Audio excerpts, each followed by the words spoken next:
Oops, I did that wrong. There we go.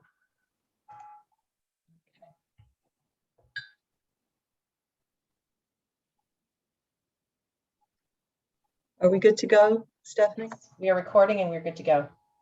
Okay, great. Well, good morning, everyone, and welcome to our Sacred Silence session. I just want to remind everyone that Sacred Silence is co-sponsored by both the Arkansas House of Prayer and the Interfaith Center. The Interfaith Center was founded in 2011, and its mission is to reduce the hatred and fear among the world's religions by providing education, promoting dialogue, and providing relationship building opportunities among people of different faiths. I am certainly privileged and honored to be able to serve the mission of the Arkansas House of Prayer. The Arkansas House of Prayer is an interfaith haven set apart in nature, dedicated to contemplative prayer, meditation, and quiet, where all are welcome. My name is Sister Deborah Troillett, and I'm currently, as I said, serving the Arkansas House of Prayer. I'm a Sister of Mercy, and for this session, I will be sharing, kind of following the lead of Sophia last month, where she shared part of her journey. I'll share part of my journey to silent prayer and seeking silence. And I'm also want to express gratitude again to the Reverend Stephanie Fox, who's going to be providing our Zoom technical assistance so we can enjoy this time together. Just a reminder, we'll continue Sacred Silence through May right now. And next month, March 8th, at this same time, the Reverend Susan Sims-Smith will be our teacher. Just a reminder that generally the format is that we have a teaching or a sharing for 15 to 20 minutes, and then an opportunity for shared silence for about 20 minutes. And then following the shared silence, we'll have an opportunity to have an open discussion or question and answer, or just a sharing of debriefing the experience. A reminder too that the sessions are recorded, so that anyone who's not able to join can have the benefit of our program. Please keep your microphones muted for this first segment. And again, just that reminder that because the sessions are recorded, if at any time you're not comfortable being on screen, so to speak, you can keep your camera switched off. So, so this morning I'll share a bit of my story, my journey, and then we'll have a simple introduction to a meditation period. And then we'll, as I said, I'll bring that to a close, and then we can share anything we'd like to share, and then we'll close with a brief closing prayer. And again, just a reminder, next month, March 8th, will be the Reverend Susan Sims-Smith. So Stephanie, I'm using a few slides this morning as prompts for me. I guess that's the teacher in me. But if you'll just start with the full screen. There you go. Okay, great. So I like this spiral staircase because it certainly tells, I think, the dynamic of seeking spiritual growth or being on a spiritual path. It seems like some things we learn over and over and over again, but hopefully it's the lived experience of our life that we bring to each moment of grace, so that we can deepen our relationship to the divine. And I think for me, primarily, it's that prayer as relationship that has really guided my life. So the next slide, I want to give a disclaimer. And I saw this on a refrigerator one time, and it really stayed with me. It's a refrigerator wisdom. What do I know? So, well, at 6, I know nothing. At 16, I know everything. At 36, I know many things.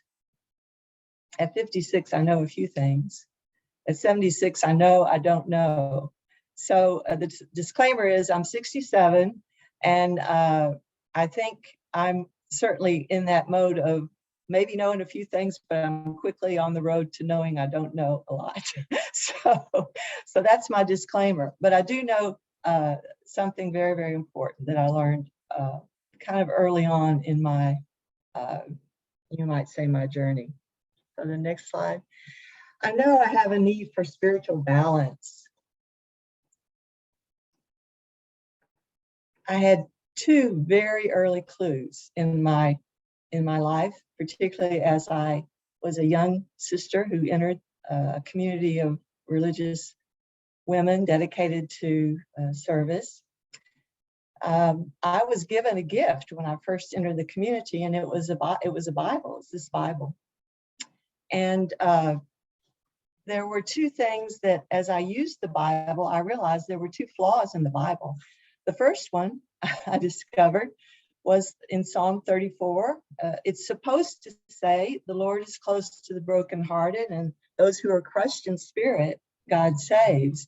Well, my version says those who are rushed in spirit. So that's a good description of kind of how I've lived my life. And I need something very, very consistent to counter that. The second thing that I discovered was when I opened the Bible, there was one place where there was a page folded over. And it was exactly, I think, what I needed to be reminded of every time I opened the Bible. It's from Lamentations, and the crease where the page is folded over lands exactly where it says, the favors of the Lord are not exhausted, his mercies are not spent. And there's one more line, Stephanie, they are renewed each morning. So I share that because I think in this journey of mine, these two things have just, these have been the reminders I have needed. First of all, how to slow the mind, to be rushed in spirit, to be kind of always about the business and full of activity. Maybe I responded to a lot of things, but maybe not always out of the right space where God was the primary actor and it was the grace of God. But then the second thing too is God is faithful. God is faithful. God's mercy is ever present, ever available. And so we begin again and again and again throughout our lives, no matter whether we feel we've been good at something or not, whether we've succeeded or failed, the mercy is always available to us to renew us and refresh us and encourage us. So the next one. So I grew up a cradle Catholic, as they say, and I like to characterize my faith journey. And first of all, the first part of my life, the first phase was kind of the imaginative faith. I kind of grew up with the idea God was an invisible friend. I used to just talk to God as a child, and then as that changed a little bit, I kind of had a bigger version of God as the Santa Claus God. You know, he was always watching, he was everywhere. And if I was good things, but if I was bad things. So it was kind of just another version of the Santa Claus God. But that literal faith stage is when, you know, you read the Bible and everything's literal, everything is, very concrete, and you take it all for the word that it is in the Bible. Through high school, I think I was certainly started to experience group faith. As a high school student, I got involved in a lot of social activities, but luckily for me, some of them were involved with,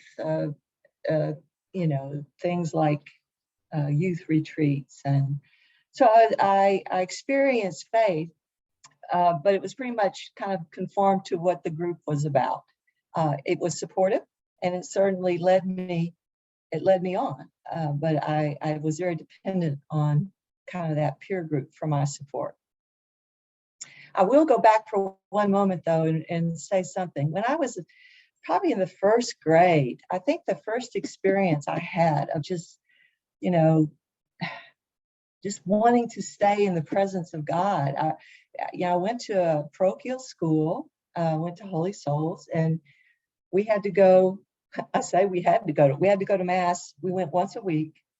But I remember vividly after Mass one time, before we were leaving to go back to the school, I just had this very, very strong desire to just stay there with God, this invisible friend of mine that I could just feel safe with.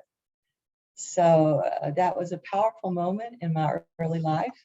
And I think it was kind of foreshadowing a desire that I would continue to discover within me. So in the 70s, I would say there were several sisters that taught me when I was at Mount St. Mary Academy. And just for those who maybe know the 70s, it was post-Vatican II, and for the Catholic Church, it was a time of experimentation. And I really credit one of the sisters that I was taught. I was a freshman, but she didn't teach us like catechism. We didn't have to memorize stuff. Her whole approach to religion class was what she called awareness. And so we would see films, and we would have these experiential opportunities within the class.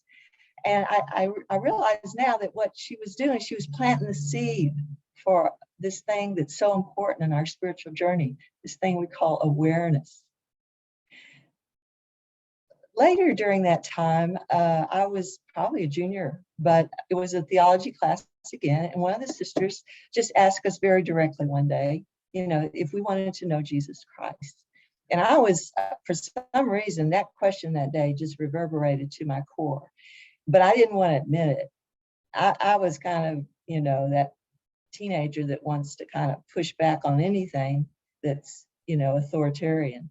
And I just pushed back and said, why in the world is she asking such a question? I've been in Catholic schools all my life. Of course I know Jesus Christ, blah, blah, blah, blah, blah. But really, it was about a deeper call, about a relationship that was more personal and not dependent on the group, and not kind of the childhood imaginary God. It was a more personal relationship. So I credit that moment, not as a moment where I decided I would become a Sister of Mercy or go see about that, but a moment when you might say, realized I needed to really deepen a personal relationship with the Christ. I had another experience that was in 1978. I was in college, but I took a seminar. It was an interdisciplinary course called the Uncommon Classroom. And we were out in the field for about 3 weeks. We did field biology and American literature. And it was during that time that I had an experience of a cave, literally, that I'll share a little bit about. In the 80s, I had 2 other very powerful experiences. One was, again, literally from a teacher, a theologian, in 1983. And the other was pretty, I would say, life-changing. In 1985, I had the opportunity to travel the world with a roommate who was a Buddhist nun from Nepal. So the next slide, please. I think what was happening was my childhood faith was becoming more of an adult faith. I had experiences that were now inviting me to deeper reflection, questioning earlier beliefs, taking more personal responsibility for my beliefs, my values, and my practices.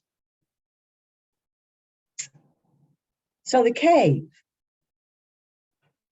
literally, we were in Missouri for 3 weeks, outdoors, tramping around, studying field biology and reading literature. So one of the experiences was this cave.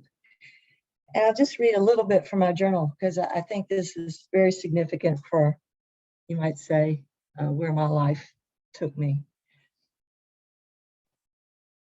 I just came out of the cave and I had to write in the journal. So I said, one of the things our teachers stressed while talking about the cave is that rather than looking at the land in 2 dimensions, we should at least consider it in 5. Suddenly that calls for a change in my view of things. Whatever goes on the surface deeply affects the area below.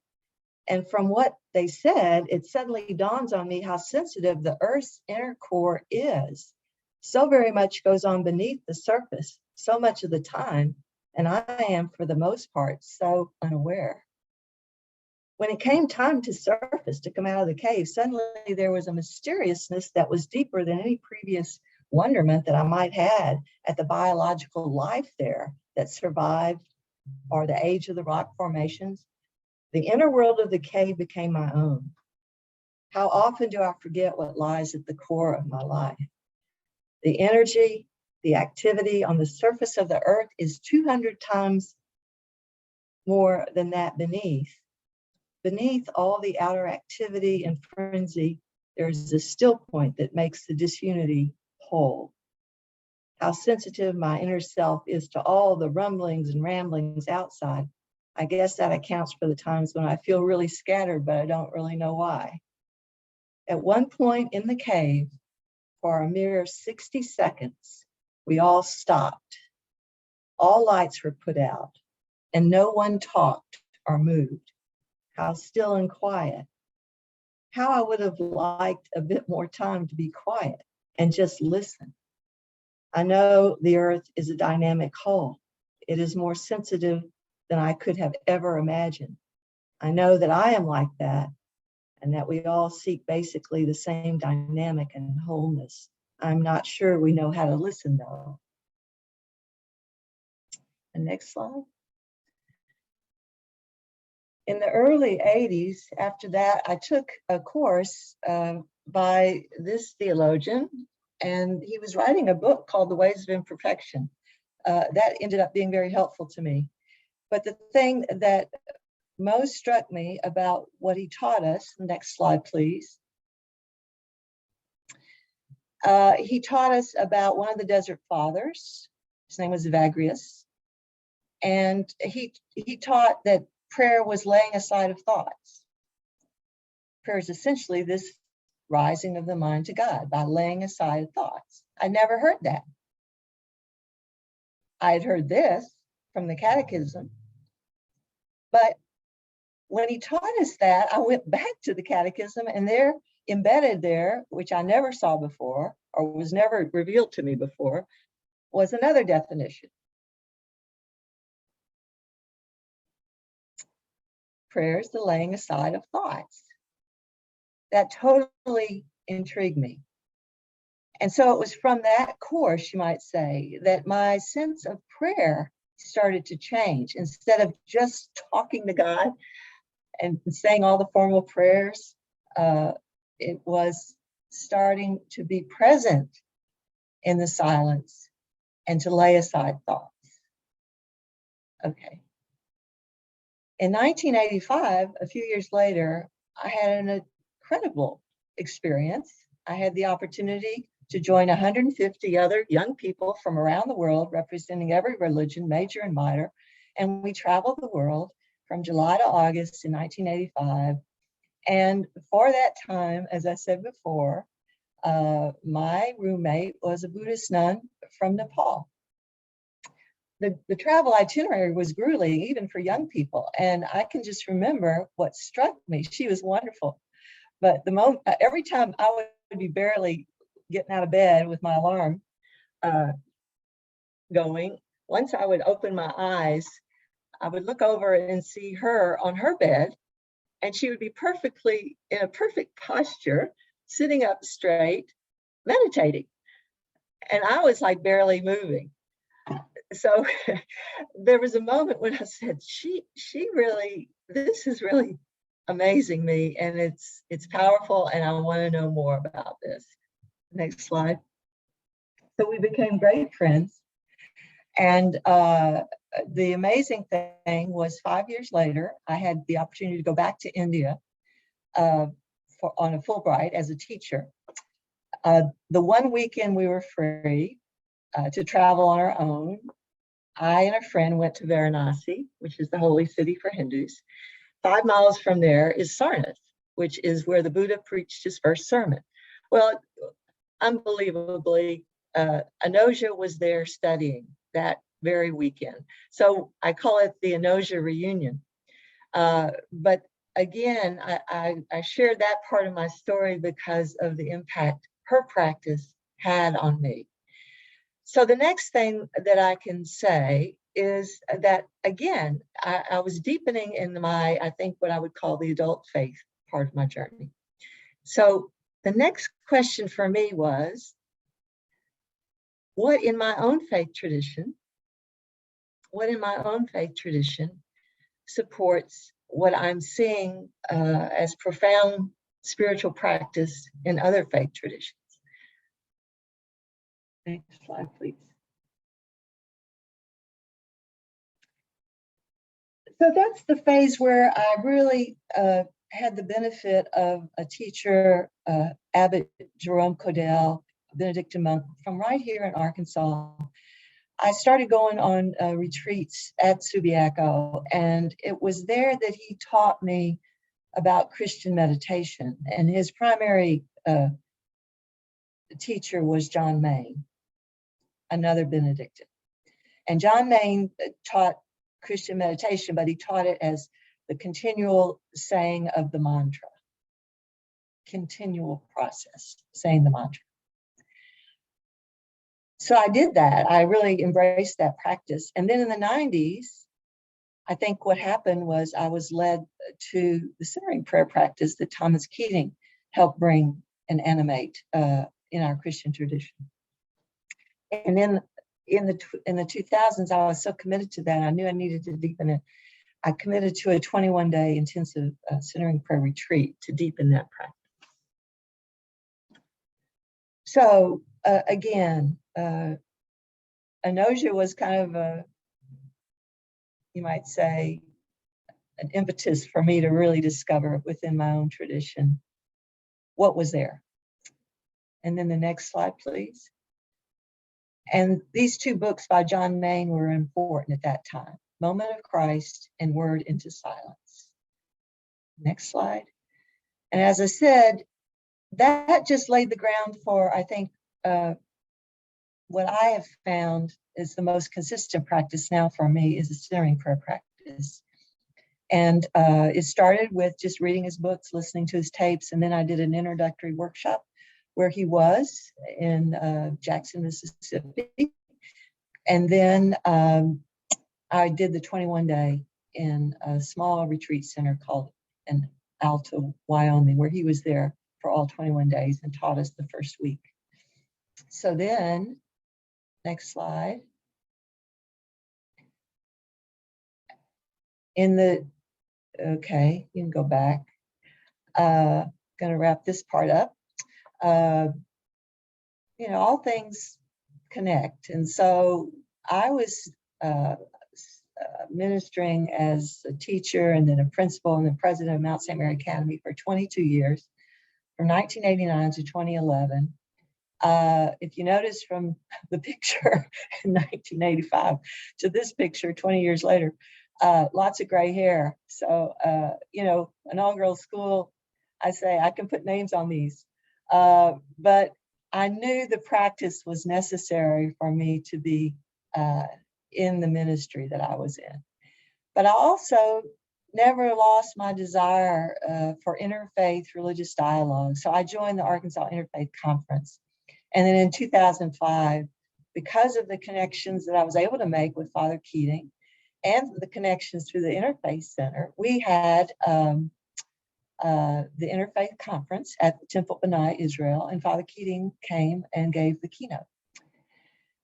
So I say that just because it was shortly after that, next slide,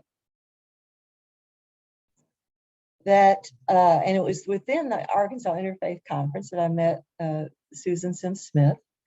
I learned about her dream for the House of Prayer, 2007. It was dedicated. She graciously invited me to be a part of that dedication. And so I can just see how all these pieces, kind of one thing led to another in terms of where I was headed on my spiritual path. And then the next slide. So currently, I'm blessed to serve the mission of the House of Prayer. And within that time, I had another powerful experience, just more recently, certainly before the pandemic.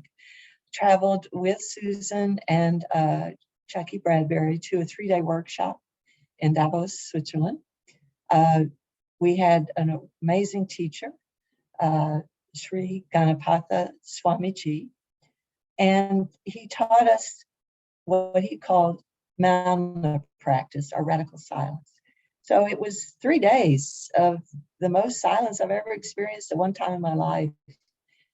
But I found that the energy of the room, the shared practice, there's something about it. It just held. I mean, we were probably doing 3 hours the first day, probably 6 the next day, and then another 3 as we were kind of coming out of the silence. But it was, again, an experience I can only say opened me and gave me the deeper appetite for silence and silent prayer. So now here we are in 2021, and we're in a program we call Seeking Silence, and we have teachers, wonderful teachers. Next slide, please.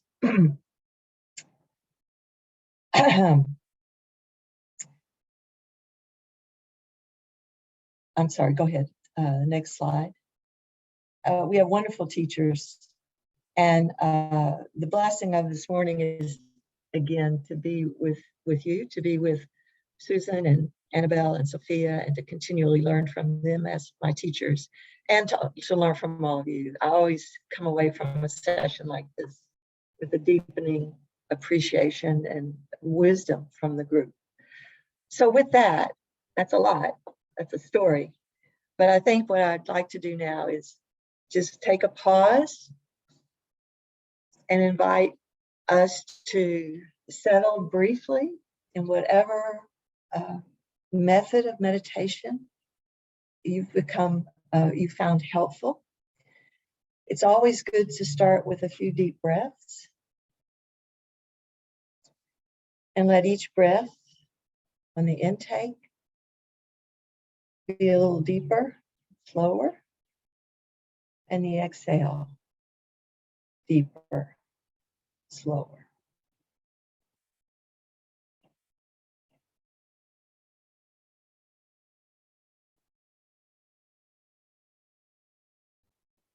And as we settle into the silence,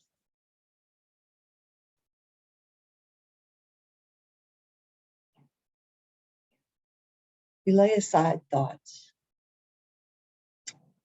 We lay aside sensations, imaginings, reflections. Whatever we find in our awareness, we simply choose to let it go and to rest in the silence, to rest in the presence of the divine.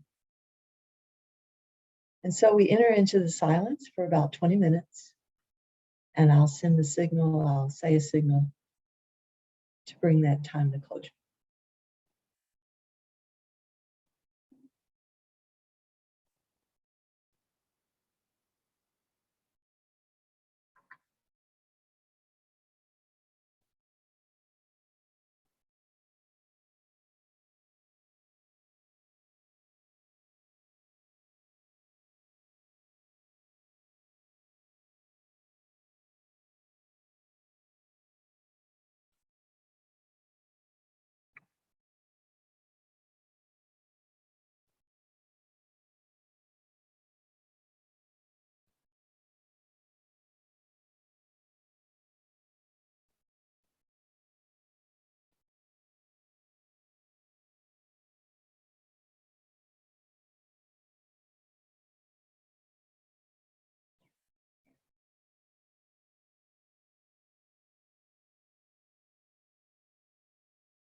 Glory to you, God of all peoples, our healer, our friend, to the Spirit dwelling within. Praise be yours forever. Amen.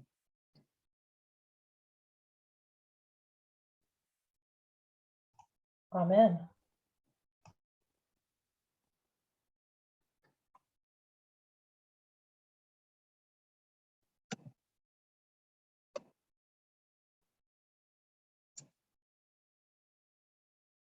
We have about 10 minutes, you might say, to just share any reflection, or I shouldn't say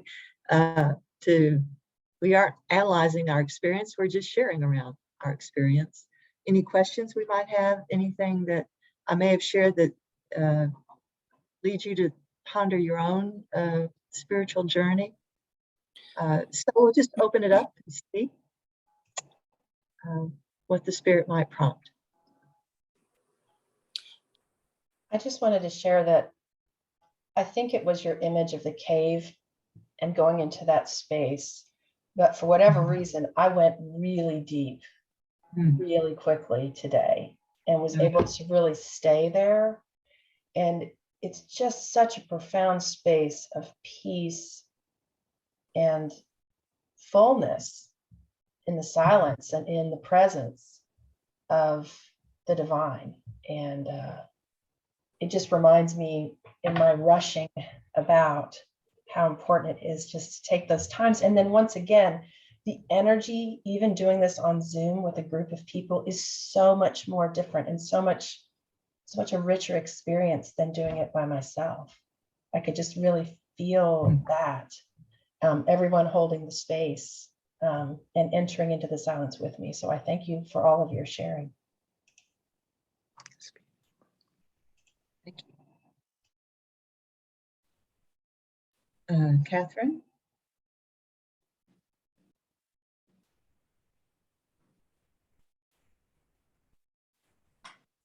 Unmute yourself, please.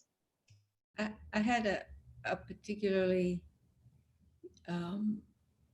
deep experience too, like Stephanie just described, and the image that kept coming to my mind was a sense of being prepared, because we know not I can't quote the scripture, we know not at what hour he will come, but that in silence,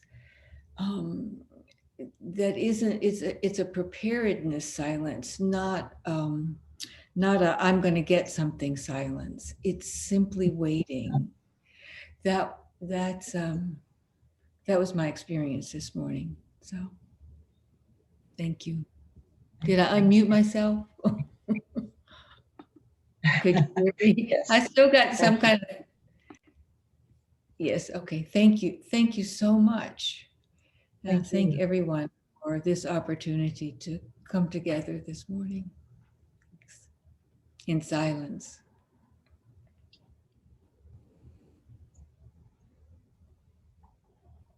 I agree with Stephanie. I think that the gathering as a group has been so beneficial. And in fact, it's something that Thomas Keating recommends, is that you do gather in groups from time to time in silence. And thanks to Sister Deborah, I got to meet Father Keating. She asked me and a friend to volunteer for that conference.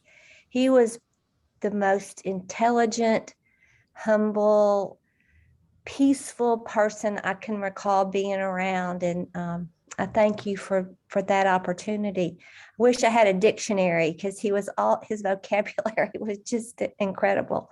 That's one of the things I remember most, I guess.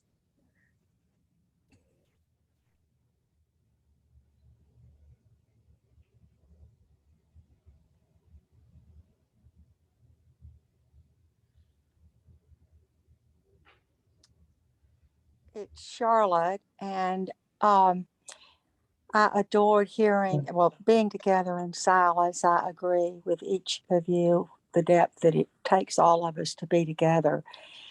But it was so wonderful, Deborah, Sister Deborah, to hear your journey. That was so rich and inspiring. And what a gift to be taken back in time, because that very 2005 was when I was privileged to be there as well, as a participant only, but just totally overwhelmed, as Vicki just said, being in the presence and meeting this remarkable man, though only briefly. And it was the formative moment that set me on my journey of centering prayer. And I love connecting the dots about your involvement. You put it all back together for me. I felt like I had taken a journey back in time because of the involvement for me through the House of Prayer, but starting with Thomas Keating, who was I call myself a Keating groupie. And literally, he has been such an inspiration. But thank you so much, Sister Deborah, for that, the way you've led us this morning. It's just wonderful. And it's a pleasure being with everyone in this moment.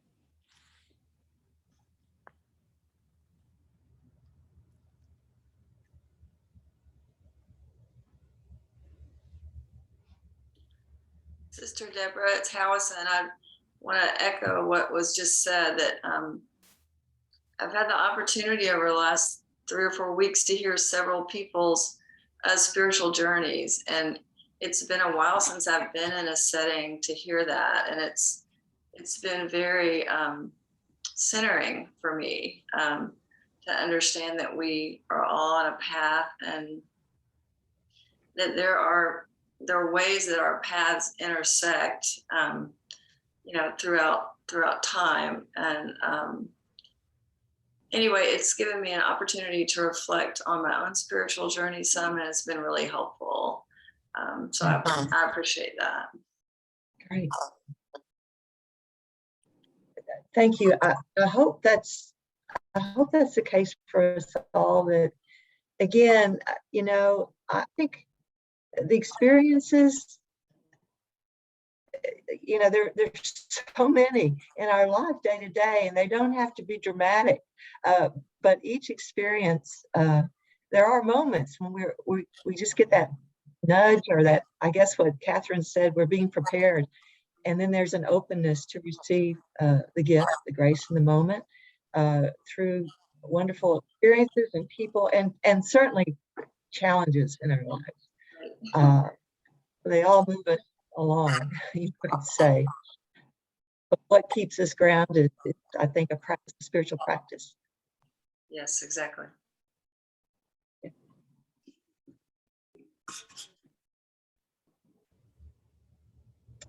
Right.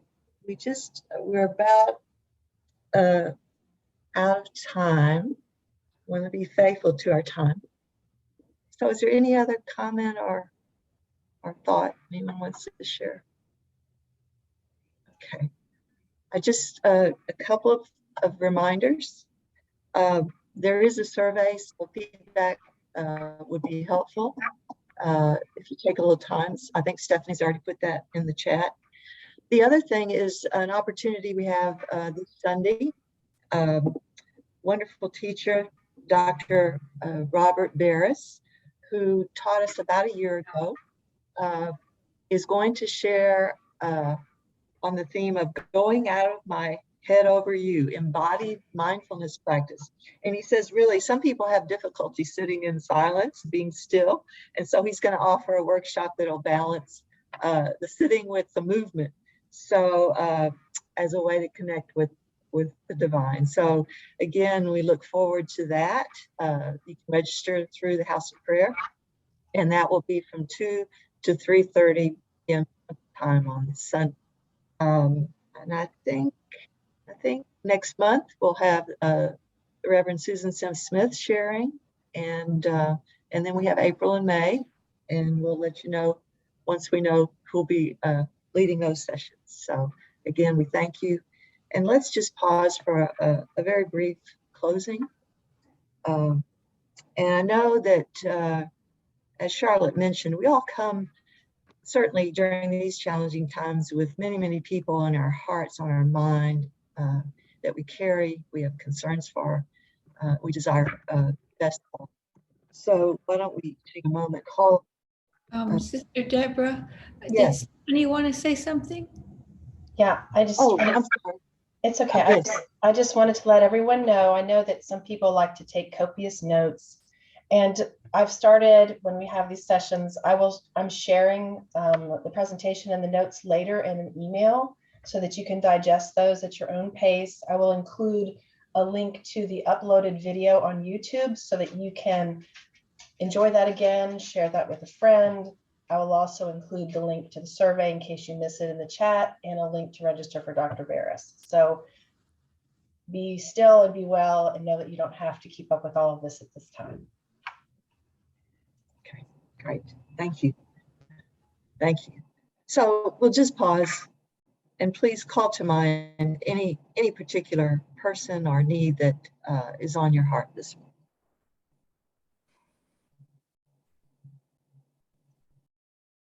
Oh, Divine Spirit, you are over all, in all, beyond all. Continue to open our eyes to see the wonders that surround us. Open our hearts to know the wonders that come to us through each of our brothers and sisters. We ask that you restore all people in whatever way that most needed to reflect your image and likeness. Amen. Amen. Amen. Amen. Thank you, Sister Deborah. Thank you all. Have a blessed day, everyone. Thank you. Thank you.